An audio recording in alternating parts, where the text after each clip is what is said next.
네, 파이낸셜 타임즈의 헤드라인 하나하나 살펴보도록 하겠습니다. 먼저 북한이 해외 외교를 재개하겠다라는 전망이 불거졌는데요.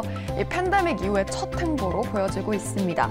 앞으로 몇 개월 동안 해외 외교 사절 교체를 하겠다라는 소식을 들려줬는데요. 더 nuclear talks could benefit, 즉 북한과 미국의 관계가 교착 상태에서 벗어날 것으로 보여지고 있습니다. 다음으로는 애플 소식 들려드리려고 하는데요. 애플페이의 기능을 확대하겠다고 밝히면서 선구매 후지불 시스템이 도입됩니다.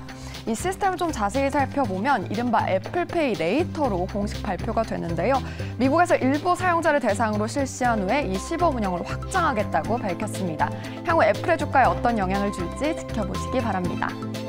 다음으로 FTX의 창업자의 상황 보도록 할 텐데요. 중국에 520억 원의 뇌물을 줬다는 혐의로 지금 혐의를 받고 있습니다. 특히나 이 부분을 좀 자세히 살펴보도록 하면요. 과거 중국 관료에게 이렇게 뇌물을 크게 준 것으로 알려졌습니다. 해외부패 방지법에 위반을 한 것으로 알려졌는데요. 향후 상황 지켜보시기 바라겠습니다. 마지막으로 BP의 상황도 살펴보도록 하겠습니다. 이스라엘의 뉴메드 에너지를 인수하기로 했다라는 소식을 함께 전했습니다. 특히나 이 아부다비의 국영 석유회사와 함께 이렇게 합작한다고 밝혔는데요. 뉴메드 에너지의 지분 50%를 약 20억 달러에 인수할 것이다라고 보여지고 있습니다. 이스라엘에 성장하는 에너지에 진출한다는 행보를 지켜보시기 바라겠습니다. 지금까지 파이낸셜 타임즈의 뉴스 살펴봤고요. 자세한 뉴스 어떤 거 볼지 박지원 아나운서 나와주세요. 다양한 이슈들이 있었습니다. 그 앞서서 저희가 애플페이 관련한 소식 전해드렸었는데요. 조금 더 업데이트된 소식들이 있어서 추동훈 기자와 함께 이야기 나눠보도록 하죠. 기자님 안녕하세요. 네, 안녕하세요. 저희 기자님과는 첫 번째 이슈로 파이낸셜 타임스의 기사 보도록 하겠습니다. 애플이 애플 서비스 기능을 확대를 했습니다. Buy now, pay later, 선구매 후 지불 기능인데요. 본문에서는 미국에서 오랫동안 기다려온 금융 분야로의 확장이고 골드만삭스는 이번 기능이 나중에 애플페이를 활성화하는 큰 역할을 할 것이라고 평가를 했습니다. 세 가지 포인트 보도록 하죠. 왜 우리 카드 쓸 때 수수료 붓고 하면 좀 아깝잖아요, 기자님. 그런데 이번 프로그램의 가장 매력은 수수료와 이자가 없는 것입니다. 그리고 애플의 지속적인 금융업 진출은 월가와 규제 당국의 주목을 꾸준히 받고 있습니다. JP모건은 애플을 장기적으로 중요한 도전자라고 말하면서 저것은 은행이다라고 표현을 했습니다. 최근에 빅테크의 금융업 진출이 이 분야에 미치는 영향을 매우 신중하게 살펴봐야 할 것 같은데요. 지금 당장은 미국에서만 적용되는 프로그램이기는 하지만 앞으로의 확장성을 생각한다면 국내 영향력 또한 무시하지는 못할 것 같습니다. 네, 한국 같은 경우엔 지금 애플페이가 드디어 상륙을 해서 이슈가 되고 있는데 네. 미국에서는 한 발 더 나아가서 BNPL, Buy Now, Pay Later 서비스에 대한 이야기가 애플이 굉장히 주목받고 있습니다. 사실 한국 같은 경우에는 무이자 할부라든지 카드 사용이 많습니다. 그렇다 보니까 어찌 보면은 이러한 서비스가 왜 이제서야 나왔나라고 의문을 가지실 수도 있는데요. 미국 같은 경우에는 카드를 사용하거나 할부 쓰는 개념이 굉장히 좀 약한 편입니다. 여전히 현금을 많이 쓰고 있는 상황이고요. 그렇다 보니 이러한 무이자 할부와 비슷한 개념인 BNPL 개념이 이번 코로나 시국을 맞아서 굉장히 각광받았습니다. 대표적으로 클라라라든지 아니면 어펌 같은 기업들이 이러한 서비스를 내세워서 신흥 핀테크 기업으로 굉장히 부각을 받았었고요. 많은 MZ 세대들이 비싼 맥북이라든지 아이폰 같은 걸 살 때 이러한 BNPL 서비스를 이용하면서 많은 소비 진작도 이루어졌다라는 긍정적 평가를 받고 있습니다. 이처럼 스타트업 기업들이 조금 주도했던 BNPL 서비스에 애플이 진출한다. 이 뉴스가 작년에 나왔을 때부터 시장에선 관심이 뜨거웠습니다. 과연 애플이 내놓는 BNPL 서비스 어떤 서비스가 될 것이며 시장에 어떤 영향을 미칠 것인가를 놓고 갑론을박이 많았었는데요. 자, 서비스명은 애플페이 레이터입니다. 말 그대로 나중에 돈을 내는 서비스라고 보시면 될 것 같고 아이폰 같은 경우에는 미국에서 너무 많은 사용자들을 가지고 있습니다. 한국에서도 많은 애플 사용자들이 있으시지만 미국의 아이폰 점유율은 국내보다도 훨씬 높기 때문에 이러한 아이폰을 가지고 있는 애플이 이 서비스에 진출했다라는 것은 스타트업 핀테크 기업들에게는 굉장히 큰 위협으로까지 여겨지고 있습니다. 자, 애플페이 레이터 같은 경우에는 $50에서 최대 $1,000 규모의 한도 내에서 애플페이 가맹점 또는 온라인 이용점에서 사용할 수 있는 것으로 준비되어 있고요. 일단 시범 테스트를 시작한 이후에 추후 전국 이제 미국 사람들이 쓸 수 있도록 확대할 방침이라고 합니다. 이자나 수수료 없이 6번에 6주간 최대 4번에 걸쳐 나눠낼 수 있다. 말씀 그대로 쉽게 생각하면은 무이자 할부인 셈인데요. 국내 같은 경우에는 12개월 무이자라든지 더 많은 기간 동안 있지만 현재 나와 있는 미국의 애플 서비스는 6주 정도로 아주 제한적입니다. 게다가 신용 점수까지 영향을 미치지 않다 보니까 많은 사람들이 이 서비스를 이용할 것이다 라고 기대를 모으고 있는데 일각에선 우려도 있습니다. 너무 많은 사람들이 이런 서비스를 쓰다 보면은 그 신용에 대한 문제 그리고 돈을 미리미리 갚지 못하는 것 나중에 이거를 지불하지 못하는 문제들이 발생하면 어떻게 할 것이냐라는 부분에 대한 지적도 있는데요. 애플 같은 경우에는 워낙 많은 사람들이 사용하다 보니 잘 갚을 수 있는 사람들도 많지만 못 갚기 때문에 이런 서비스를 악용할 수 있는 경우도 많다라고 이야기가 나오고 있습니다. 앞서 말씀드린 대로 핀테크 기업들이 장악을 했었던 BNPL 서비스에 너무나도 큰 대기업, 바로 애플이 진출하는 거에 대해서는 우려의 시각도 있습니다. 바로 쉽게 생각하면은 골목 상권에 대기업이 침투하는 문제라고 보시면 되는데요. 국내 같은 경우에도 네이버라든지 카카오 같은 기업들이 많은 사업들을 확장하면서 골목 상권에 대한 침해 문제 있었고요. 네이버와 카카오 역시 잘 보시면 금융 서비스에 굉장히 집중하고 있습니다. 결국에는 돈이 움직이는 산업에 진출을 해야 이러한 산업에서의 전반적인 영향력 그리고 소비자의 주머니를 공략할 수 있기 때문에 국내와 마찬가지로 애플 역시 바로 사용자들의 주머니를 침투하는 전략, 바로 핀테크와 이런 금융 전략의 계속 확대가 예상되는 부분입니다. 반대로 말하면은 애플 역시 신사업을 찾기 위해서는 단순히 제조사인 이제 애플과 아이폰과 아이패드를 판매하는 데서 더 확장되어서 이런 금융 서비스, 핀테크 서비스로 분야를 확장할 수밖에 없는 것이 기업의 숙명이다라는 이야기도 같이 나오고 있습니다. 저희가 첫 번째로 애플 이슈를 다뤄드려서 이제 기업 이슈를 다루고 있어서 한 가지만 더 말씀을 드리려고 합니다. 장 마감 후에 속보로 나온 소식인데요. 보시는 것처럼 마이크론의 발표된 실적 최근 주가입니다. 매출과 영업이익 모두 예상을 하회했습니다. 그런데 주가가 하락 마감한 주가가 실적 이후에 상승하기 시작했는데요. 시치그룹에서는 마이크론에 대해서 이번 실적 발표에서 이익률이 마이너스로 떨어졌을지가 앞으로 마이크론 투자의 관건이 될 것이다라고 했는데 그 이유를 보니 이익률이 마이너스로 하락을 했던 당시 주가의 흐름을 보면 그때를 저점으로 인식을 하고 주가가 다시 반등을 했기 때문입니다.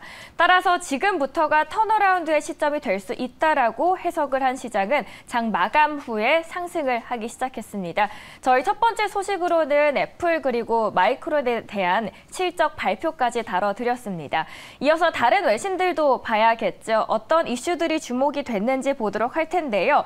다양한 이슈들이 있었습니다. 애플에 이어서 어떤 소식들이 계속해서 업데이트 됐을지 보도록 하죠. 먼저 첫 번째로 파이낸셜 타임스의 외신 봤다면 다음 이어서 베런스의 기사도 보도록 하죠. 어떤 기사들이 있었나요? 박재현 아나운서. 네, 이번에는 베런스의 헤드라인 살펴보도록 하겠습니다. EU가 2035년부터 내연기관차를 금지하겠다라고 밝혔는데요. Zero Emission Mobility, 즉 탄소 배출량을 0으로 줄이겠다는 노력으로 풀이됩니다. 알리바바가 6개 부문으로 사업부를 분할하기로 했습니다. 이로 인해 주가는 급등하는 모습을 나타냈는데요. 이 소식에 Unlike Major Value, 즉 앞으로의 상승 모멘텀이 기대되고 있습니다. 다음으로는 단비사 모요의 의견 보도록 할 텐데요. 은행 규제가 양보다 유형이 더 중요하다라는 소식을 전한 점 함께 참고하시길 바라겠습니다. 마지막으로 워런 버핏 소식 들려드리려고 하는데요. 옥시덴탈을 대량 추가 매수했다라는 소식이 함께 전해졌습니다. 특히나 이로 인해 지분율이 23.5%에 달할 것으로 보여지는데요. 향후 에너지주의 흐름 어떨지 참고해 보시길 바라겠습니다. 지금까지 베런즈의 상황 살펴봤습니다. 네, 다양한 외신들 만나보고 오셨습니다. 이번에 어떤 이슈를 다뤄볼지 추동훈 기자와 함께 하도록 하죠. 저희 두 번째로는 어떤 이슈에 대해서 다뤄볼까요? 네, 전기차 이야기 한번 해보면 될 것 같습니다. 네, 그렇다면 베런스의 기사 바로 보도록 하죠. EU Fossil Fuels Car Ban, 유럽연합의 내연기관차 퇴출 법안 시행이 마침내 확정이 됐다라는 기사입니다. 본문에서는 독일이라고 나오는데요. 이 독일이라는 부분이 독일의 막판 제동으로 인해서 이례적인 차질을 빚었던 법이 이루어졌다라는 내용 때문입니다. 킥박스 보도록 하죠. 2035년부터는 모든 신차가 아예 이산화탄소 배출이 금지가 됩니다. 이게 가능한가라고 생각하실 분들도 있는데요. 같은 생각을 했던 독일은 예외 조항을 주장했는데 독일의 요구로 이 이퓨얼, 다시 말해서 전기 분해로 만든 수소와 포집한 탄소를 가공해 만든 연료를 사용하는 신차 판매는 35년 이후에도 계속해서 사용할 수 있습니다. 그리고 이 조항에 대해서 로이터에서는 이게 바로 내연 기관차들에게 생명줄이 되어줄 것이다라고 평가를 합니다. 이 법이 사실 예전부터 말이 계속 나오긴 했는데 이번에 완전하게 법으로 확정이 되었다고 하죠. 그 배경이 뭐였었나요? 네, 전 세계적으로 전기차로 전환되는 흐름은 굉장히 가파르게 이루어지고 있습니다. 하지만 이제 내연기관차는 어떻게 될 것인가? 이를 놓고도 갑론을박이 많았었는데요. 시장에서는 당분간 이러한 추세가 바뀔 것이다라고 보고 있습니다. 이러한 의사결정을 하는데 굉장히 중요한 이유, 바로 EU의 결정을 보시면 될 것 같은데요. 전기차의 흐름이 많이 빨라지고는 있지만 내연기관차가 여전히 판매되고 있는 이 상황이 계속된다면 당분간은 그 전기차 전환의 속도에 조절이 필요하다, 이러한 이야기가 나왔었습니다. 사실 전기차 시장이 굉장히 가파르게 성장을 해왔었는데 그에 못지않게 내연 시장의 자동차 역시 여전히 판매가 되고 있기 때문인데요. 이러한 두 산업 간의 경계가 언제쯤 붕괴되면서 완전히 넘어갈지는 지금부터 좀 지켜봐야 될 것 같습니다. 자, 이런 상황에서 이 유럽연합에서 중요한 의사결정이 나왔는데요. 오는 2035년부터 휘발유나 경유차를 유럽에서 사용하는 거 금지시키겠다라는 전략을 발표했습니다. 국내 같은 경우에도 현재는 디젤 자동차의 이제 단종 소식들이 계속 들리고 있습니다.